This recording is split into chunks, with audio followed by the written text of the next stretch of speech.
तो मेरे शरीर के रिश्तेदार मुझे कहते हैं, कहाँ गए तुम्हारे भगवान, प्रतिदिन मंदिर जाने का क्या फायदा हुआ।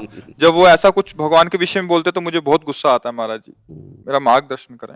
देखो, अज्ञानी जन तो कुछ भी बोलते रहेंगे।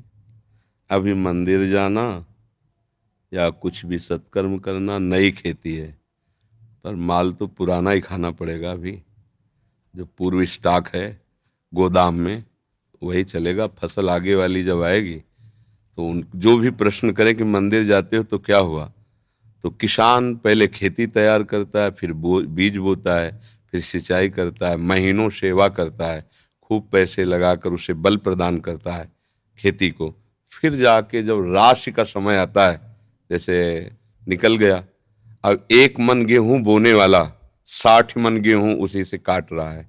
अब जब 1 मन गेहूं फेंक दिया और दूसरे दिन उसके पास रोटी के लिए नहीं, अब उसे कोई उपहास करे कि बेवकूफ है ये, फेंक के आया 1 मन, कम से कम पिसवाता तो 1 हफ्ते चलता, क्या करेगा वो 1 मन। तो चुप रहो, 4 महीना चुप रहो, इसके बाद वो 1 मन 60 मन तुम्हें जब देगा तब उसको बताना कि ये देखो 1 मन फेंका था, अब 60 मन आया है। तो अभी आपका मंदिर जाना, भगवत आराधना करना, ये नया कर्म है।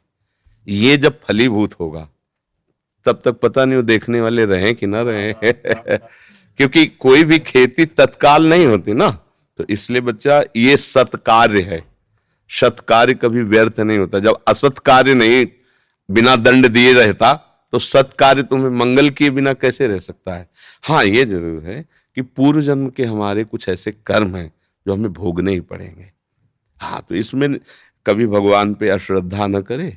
हाँ, उसको जैसे हम कई बार सत्संग में सुनाया है, उदाहरण से बात समझ में आ जाती है। एक दो मित्र थे, स्कूल में साथ पढ़ते थे। जब थोड़े सयाने हुए तो एक गलत मार्ग में चला गया। धनी घर का था, शराब पीना, वैश्यागमन करना, जुआ खेलना, बस ऊट पटांग गनत। और एक था गरीब घर का था, वो गंगा नहाना, नाम जप करना, मंदिर जाना, ऐसे शुरू कर दिया। अब जो जिस मार्ग में चलता उसमें उसकी और बढ़ोतरी होती, वो और गंदा, ये और भगत। तो इसने ब्याह भी नहीं किया, नाम जप, और वो तो मतलब जितनी गंदगी। एक दिन दोनों मित्रों की मिलान हो रही थी, वो उधर से आ रहा था और ये इधर गंगा नहा के नाम जप करते हुए जा रहे थे। तो जे देखा मित्र से इतना बड़ा खजूर, खजूर काटा होता ना, इतना बड़ा काटा पार कर गया। वो भगवान का नाम लेते हुए बैठ गए और वो लॉन्ग बूट पहने हुए नशे में एकदम। बोले, देख लिया तेरे भगवान ने क्या किया, पूरा जीवन हो गया ना गंगा नहाते हुए, अब क्या। देख देख मेरे पास वैभव, क्या कमी है। लोग जहां जाते 4 लोग आओ आओ बैठते, मौज मस्ती, कहते थे हमारे साथ रहे, मौज मस्ती में रहेगा। अब इतना कह के तो चला गया। 4 कदम बढ़ने पर उसको एक अटैची मिली जिसमें हीरे थे। लौट के फिर आए, बोले, देख रहे तेरे कांटा लगाओ मेरे। अब तो उसका विश्वास नष्ट हो गया कि यार मतलब वास्तविक कुछ रहे ये सब, गंगा नहाना है सब, चला गया। इतने में जब किसी का विश्वास टूटता है तो भगवान उसको, जैसे आपको यहां भेज दिया, या भगवान स्वयं समझा देंगे। क्योंकि विश्वास भगवान पे किया ना, तो वही समझा, ये ड्यूटी है उनकी, वो समझा देते। कोई ऐसा शास्त्र पढ़वा देंगे, कोई प्रवचन सुनवा देंगे, अच्छा ऐसा आपके या अंदर ही विवेक जागृत, ये उनके हाथ का बात है, वो क्या करते हैं। भगवान एक ब्राह्मण के रूप में वयोवृद्ध तपस्वी, अरे बेटा तुम्हारे कांटा लग गया क्या, राम राम। बोले, नाम मत लो, पूरा जीवन हो गया नाम लेते हुए, हमको क्या मिला। वो हमारा मित्र है, शराब पीता, व्यभिचार करता है, नाना प्रकार के, और देखो उसे अटैची में, यहाँ भोजन की व्यवस्था नहीं, पूरा जीवन हो गए। बोले, पहले कांटा निकाल लेने दो। भगवान थे, सर से कोई पीड़ा नहीं। कहा, बेटा तुम देखना चाहते हो कि उसको ऐसा क्यों है, तुम्हें ऐसा क्यों है। तो जैसे टीवी चल दे ना सीरियल, ये देखो, चिप लगा दे तो पूरा सीन, और उसको पूर्व जन्म का सीन दिखाई देने लगा कि ऐसा भयानक पापाचरण पूर्व जन्म किया था, इस जन्म में इसी क्षण सूली की सजा मिलनी थी। उससे पूर्व में राजा लोग सूली की सजा देते थे। सूली के एक भाले जैसा यंत्र, ऊपर से जाके छोड़ दो, गुदा द्वार में ऐसे घुस जाए, वो तड़पता हुआ कितने घंटों में, मतलब बहुत बुरी मृत्यु, बहुत बुरी मृत्यु, जैसे क्रूश की सजा, गाड़, बहुत बुरी मृत्यु। वो तुम्हारे इस भजन के प्रभाव से सारे पाप नष्ट हो गए, एक खजूर के कांटे में निकल गया। अब तुम्हारे पाप नष्ट हो गए, अब ये पुण्य और पीछे का पुण्य दोनों मिल रहे हैं। आगे चलकर तुम्हारी ऐसी उन्नति होगी जो सदा सदा के लिए सुख प्रदान करेगी। और इसका पूर्व जन्म का इतना पुण्य था कि इस समय इस प्रांत का ये राजा होता, पर इसने व्यभिचार करके पाप करके सारे पुण्य नष्ट कर दिए। अब इसको जो एक अटैची में हीरे जवाहरात मिले खाली, बस समाप्त उसका पुण्य। इसको जहां भोगेगा तहां पूर्व का पाप और अभी का पाप जब मिलेगा तो ऐसे ब्लास्ट होगा कि देखने लायक नहीं रहेगा ये।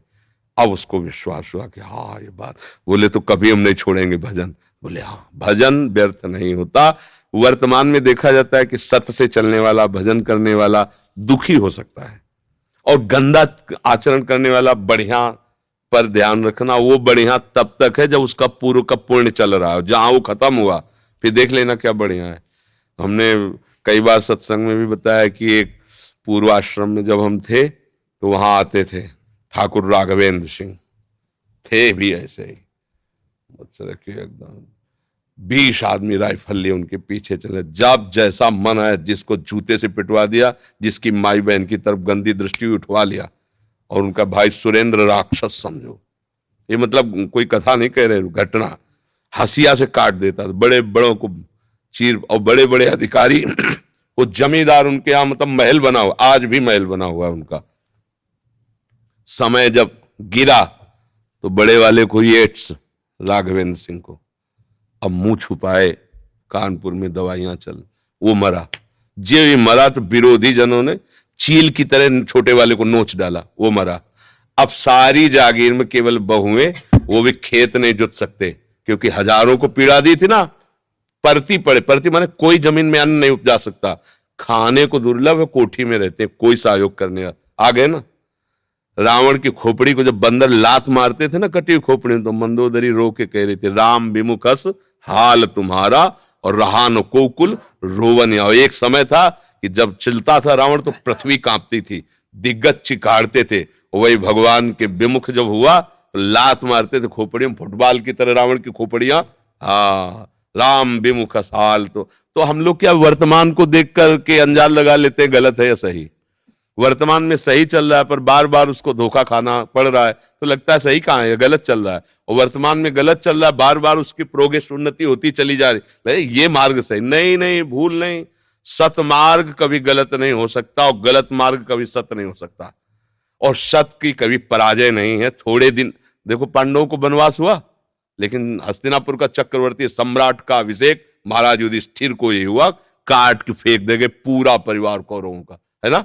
थोड़ी दिन के लिए दुर्योधन दुशासन ये सब फूल रहे थे, वो बेचारे कष्ट पा रहे थे वन में, लेकिन परिणाम भगवान श्री कृष्ण और धर्म जिसकी तरफ है, जय उसी। तो थोड़े दिन कष्ट मिलना कोई मतलब बुरी बात नहीं, परिणाम बढ़िया हो ये बात देखें। थोड़े दिन मौज मस्ती हो, परिणाम तो फिर परिणाम। अब मौजे मस्ती में तो जेलें भरी हैं, ये जेल काहे भरी है, यही भरी है। बुद्धि भ्रष्ट हो गई, गलती कर दी, आजीवन सजा, आजीवन कारावास। भैया कभी अपने विश्वास को विचलित मत होने देना, है ना। वो ऐसी शक्ति हमें देना दाता, मन का विश्वास कमजोर होना। कहीं से भी बात हो, अपनी बात, अरे हे प्रभु मुझे ऐसी सामर्थ्य दो कि आपके प्रति कभी मन का विश्वास कमजोर न होने पाए। ये माया करेगी, लोग ऐसा उपहास करेंगे बड़े भजनानंदी मन के हो गई ना किडनी फेल दूसरे के लिए बपली कह रहे, हो गई ना किडनी फेल क्या। अब ये प्रोग्राम पीछे का चल रहा है, पहले हमारी नई खेती है, ये देख लो नई खेती है। आप नौजवान राधा राधा ऑफिसर रैंक के लोग नौकरी छोड़कर बाबा जी बने बैठे, ये हमारी कमाई है और ये हमारे पीछे की कमाई है। पूर्व जन्म का कोई पाप, माँ के गर्भ से ही ऐसी रचना की किडनी की कि अब जाकर कोई फेल हो गई। ये गर्भ से ही होता है, पॉलिसिस्टिक किडनी डिजीज, ये एक रोग होता है जो माँ के गर्भ से इसकी रचना होती है, ये वंशानुगत आता है। तो किसी के कहने से क्या है भाई, सब संसार में अपने अपने मन से चल रहे हैं, वो कुछ भी बोल सकते, भगवान को गाली दे सकते हैं, ले भगवान को गाली दे, तो किसी के मुंह में नहीं लगना, अपनी बात समझना है। बड़े भाग्यशाली हो जो तुम मंदिर जाते हो धर्म भाव में। शराब तो नहीं पीते होगे? हाँ, पीना भी ले, हाँ कोई भी दशा, ठीक।